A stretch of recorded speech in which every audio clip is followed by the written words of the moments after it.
A violent outburst in a Milwaukee courtroom as a man fights with deputies following a life sentence. 21-year-old Nathan Potter was shot to death last summer in River West, and his 19-year-old killer has no chance of parole. 12 News' Nick Bohr is live at the courthouse with new information. Nick, deputies reacted quickly to that outburst.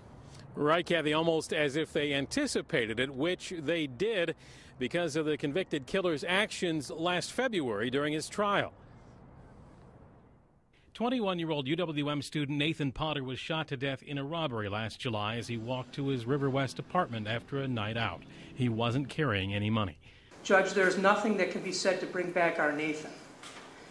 But your sentence can ensure that Shondell does not have the opportunity as a free man to inflict pain like this again.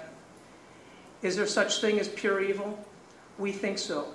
At his sentencing today, 19-year-old Shondell Jackson was facing a mandatory life term for pulling the trigger, but hoped for a chance at parole, a hope dashed by Judge Rebecca Dallett, who gave him life without parole, sparking the outburst.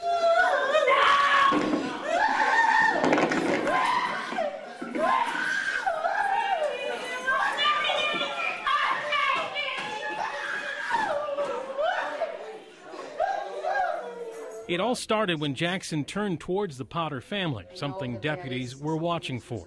At the sentencing today, prosecutors played this 12 News video of Jackson's February conviction when Jackson gestured to the Potter family several times, cursed at them, and as he was let out of court, our camera caught him smiling at the victim's family. We see how evil Shondell is in court, looking at us, swearing at us, and smiling. The judge said Jackson's past behavior in court influenced his getting the maximum sentence. Jackson's angry family members today shouted support to him as he was led away, and one screamed at Potter's family as she left the courtroom. Our little girl was afraid. She was afraid that he was going to try and kill one of us.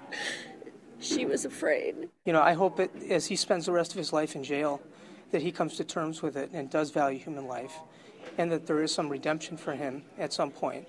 But that's totally up to him. And for his family to say to us, we hate you, what's that all about? We didn't do a thing to him. Jackson's accomplice, Derek Thomas, was sentenced this afternoon. He'd pleaded guilty earlier.